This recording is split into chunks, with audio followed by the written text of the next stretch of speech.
Hey everybody, welcome back to Reflecting Shakespeare TV. My name is Erica and I'm the manager and facilitator of the Old Globe's Reflecting Shakespeare program that we bring to men and women experiencing incarceration. Today, instead of doing our own journaling along to Shakespeare, we are going to share and celebrate some of the incredible journaling we've received from a very special community here in San Diego. But before we do, let's bring on the dream team, James and Nikki. Hey Yeah, you! yeah, Nikki, Erica, what's happening? Great to Hi. see you. Hey, Nikki. Hey, Erica. Hey, Nikki Hey, and James, why don't you introduce yourselves? All right, Nikki, go ahead. thank you. My name is Nikki. I am a facilitator for Reflecting Shakespeare and other community programs. I was incarcerated for 25 years, and I've been working with the Old Globe for the past year. So I'm happy to be here. Happy to see you guys. Yes. Hey, everyone, my name is James. I'm a facilitator on the Reflecting Shakespeare program at the Old Globe, and I'm a theater director, and I've been working on theater in prisons for about 8 years. It's good to Wonderful, wonderful. Well, this is our last chance to share our highs and lows this series, so let's not hold back. Let's go. Let me tell you, I will start it out with Milo.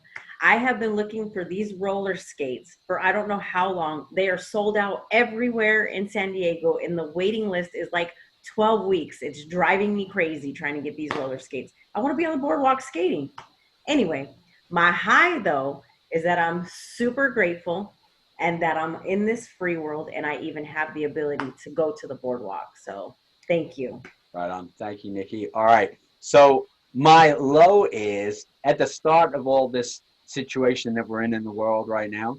I bought an electronic drum set, and I was super into it. I was really playing. But in the last couple of weeks, I kind of neglected it a little bit till I played early this week, and I was bad out of practice. I sucked. It was really bad. But that told me that I'm going to get back into it. My high is at the Old Globe right now. We are in the middle of our summer Shakespeare studio, which normally happens in person. And this year it's on Zoom, and it's going miles better than I thought it was going to. We've got students from across the country, some from different parts of the world. We're all connecting, making theater together every day on Zoom, and it's working out really well. So I'm on a high right now about that. All right, Erica, go ahead. Well, I've got a lot of highs right now, but I guess my only low is that we are finishing our series right now in terms of shooting, getting it out, but we still haven't been seen inside any of the institutions yet, haven't been approved. We have been going out on the internet, so that's a pretty good thing. But I really want to reach our folks inside. And my high is that we just learned that our program, our in-person program, has been funded for the next year and a half, and so much so that we can reach all the yards of Centinela and not just a few of them. So I'm very, very excited, and the moment that we are allowed to do in-person programming again, we will be there. And for those of you watching, what are your highs and lows this week? I have to say, I want Nikki's low about those roller skates. Yeah, dude. I would love them skates, but you better keep out. That's the coolest low I've heard. Okay, so we've been doing some warm-up games as part of our program, just like we would in class, and James has been leading them. So James, take them away. All right, for this one, we're going to play a game which is called Mirrors. This is a simple one. It's kind of zen, and everyone can play along while you're watching at the same time. So I'm going to start making some slow and simple moves. Erica and Nikki, everyone watching, you're just going to try and match what I'm doing. In the end, it should end up like looking like a kind of slow dance. At some point, I'm going to pass that leadership over to Nikki, and after she leads us for a little bit, we're going to pass that across to Erica, who will throw it back to me to end this game. All right, here we go. Let's try.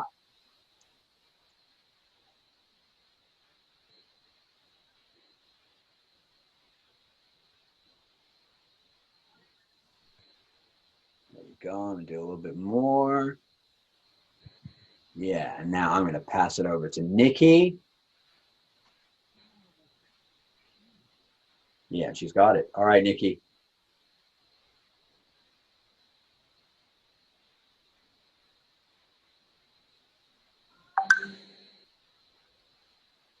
And I'm going to throw this big fat heart right over to Erica.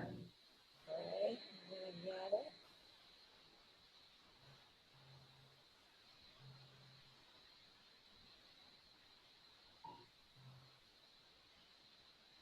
Directions are hard in Zoom. It should be easier for everyone watching. And I'm going to do some energy fingers. Yeah. Send a good vibe out to everyone watching there, right at the camera. This will be the last move. All right. Thank you, guys.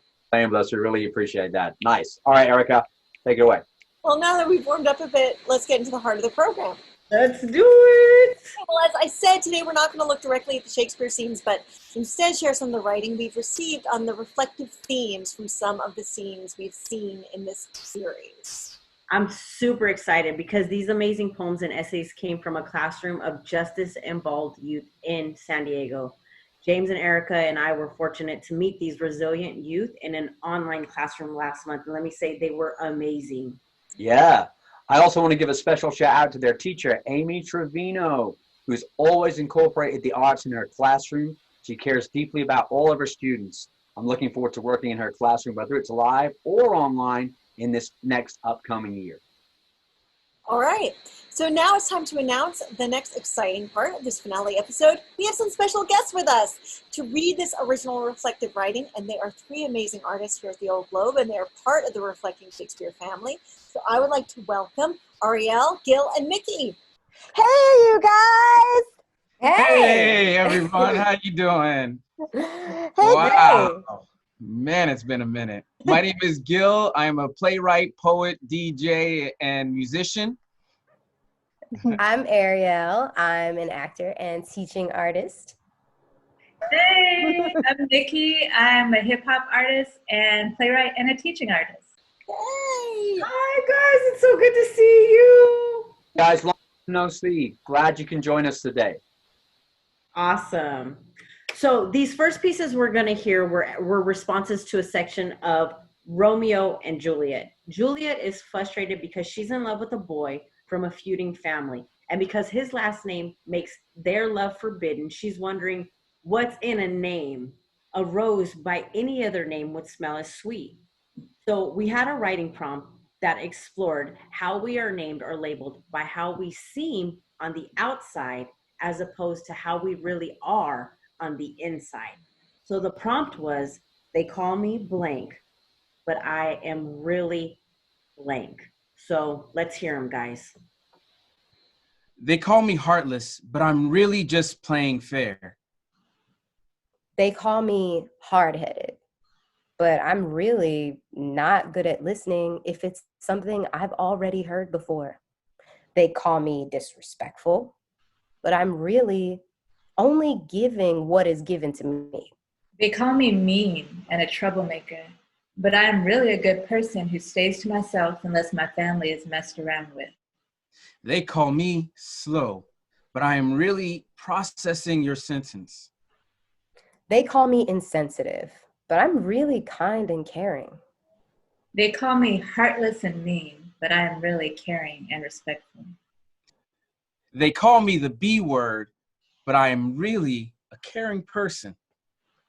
They call me selfish, but I'm really always making sure my family and friends are happy and satisfied. They call me selfish and not caring, but I am really trying to find meaning. They call me dumb, but I'm really smart. They call me lazy, but I'm really energetic. They call me serious, but I'm really cool. All right, thanks for sharing those with us, guys. Those are really powerful. All right, now in the same Shakespeare scene, Juliet ends up confessing her love to Romeo pretty quickly. In fact, he's eavesdropping while she's talking to herself. But no worries, Romeo professes his love and even asks her to marry him right away. So we put out the following prompt to our students. Write a poem on the theme, when is the right time to say I love you? Let's hear some of those. Is there a right time to say I love you? Do I have to say I love you? How do you know the time's right? Am I sure you love me? Should I wait for you to tell me first? What if I'm wrong and you don't feel the same? When you first wake up, you should say I love you. When you go to school, you should say, I love you. Going out, you should say, I love you. A sad moment can use an I love you. Exciting moments, you should say, I love you. Coming back home, any moment can use an I love you. You never know when you'll see them again, so say it as many times as you can. A good time to say I love you: when you argue, when you have a difference, when you leave, when you sleep, when you wake up, when you arrive. There's never a bad time to show affection. The perfect moment when everything goes great, everything is mutual, feeling true love towards the right person, the perfect time to love, to succeed together. When you wake up, before leaving the house, after entering the house, in the living room, when you're about to sleep. When is the right time to say I love you? When you're down or when you're up? When you're young or when you're old? When you're shy or when you're bold? When it's sunny or when it's cold? When it rains or when it snows? How do you know? When is the right time to say I love you? Bye, Mom. Love you. Bye, Dad. Love you. When you pass away, I will always love you. Even in the darkest times, good times, bad times. Ooh, that's some good stuff right there. Now, we're going to change gears just a little bit. We looked at another play called Henry IV Part 1, in which the character of the young Prince Harry was playing around and bringing dishonor to his family, and certainly giving his father doubts about him. During the play, his father confronts the son about his behavior, and Prince Harry vows to change and be redeemed in his father's eyes to make it right. So we pose the question, is redemption or forgiveness possible? And what does it take for someone to change? Forgiveness is possible if you're willing and able to forgive somebody for their sins they caused. Personally, I know forgiveness is possible. I'm not going to say the reason why, but forgiveness is possible for any person. The key thing is time for somebody to be able to forgive you. You can only change if you want to. If you feel a need for change and feel the only thing you can fix it is by changing, you're capable of change. If you don't feel like you're able to change, you can't possibly change until you feel you hurt somebody and you want to make it right by the person by any means necessary. Redemption or forgiveness is possible, but it also varies on the circumstances and the person. Just give people time to adapt to that current situation and don't try to force anything upon them. What it takes to change someone is different upon everybody. People change for different reasons. Some examples are for family, themselves, and some people just change because they want to live a different life because they're not happy with the way that they're living. That's one of the main reasons why people change the way they're living. In my opinion, yes. I do think people are capable of change, but you can never make anyone change. They have to change on their own. I forgive, but I will never forget. For me to forgive you, you have to prove that you are really sorry and want to make things right with me. For someone to change, they have to hit rock bottom and lose everything you have. For some people to change, they might need help.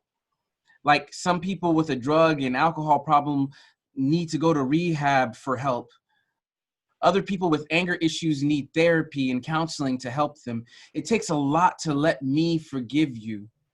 Because once you hurt me or stab me in the back, I really don't want nothing to do with you. Mostly because if you did me dirty once, what's to stop you from doing me dirty again?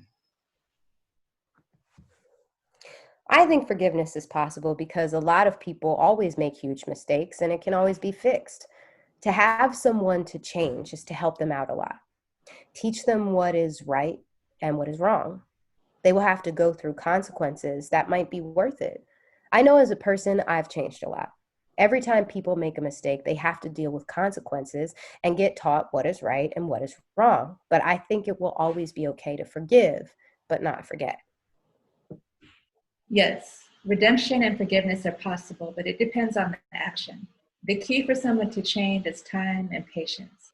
You have to give people time to change because you have to let them really think about why their action caused what it caused and how they can change their problem. You also need patience because time doesn't mean a few days or a week or even 2 weeks.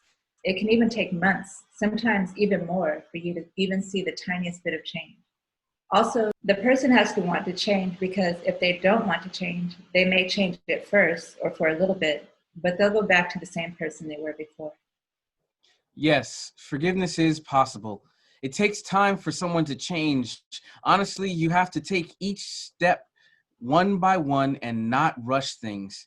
You need to know if you're straight before you do anything. Don't change for others because they should accept you for who you are. Change for yourself if that's what you want to do. It's going to be for the better. Be humble, motivate yourself, and stay away from negative energy. Forgiveness is possible. What it takes for someone to change is to realize what they did wrong.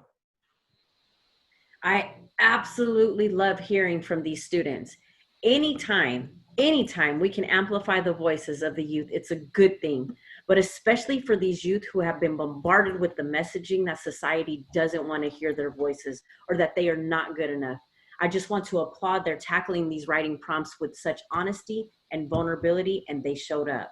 Absolutely. Thanks for saying that, Nikki. I also want to thank all of our artists for joining us today. Mickey and Gil and Ariel. It's wonderful to have you guys with us today. We're going to have more artists on this program, and I'm looking forward to doing more of this in the next series. Absolutely. All right, so everybody knows that this series is designed to be shown inside institutions as a connective arts program for people experiencing incarceration. But because we have this online platform, we simply can reach out to a wider community. So for those of you watching online, if you enjoyed this episode, sharing the responses, we encourage you to go back to all the episodes in Series 1. And you'll find in the descriptions, you'll find links through which you can submit your own writing to us. We would love to make another episode with community responses, so give it a go. Our program is all about sharing and listening to each other's truths and opinions in an effort to deepen our own practice of expression and empathy. And with that said, it is time for the end of the episode, which means the end of the series. All right, let's check out for Series 1. Yeah, let's do that. All right, we're going to do our one-word checkout. And this is a moment where we just share with each other one word of how we feel right now at the end of this. All right, Nikki, go for it. I feel enthusiastic. Connected. Grateful. Grateful. Moved. Inspired. And now everyone watching, share one.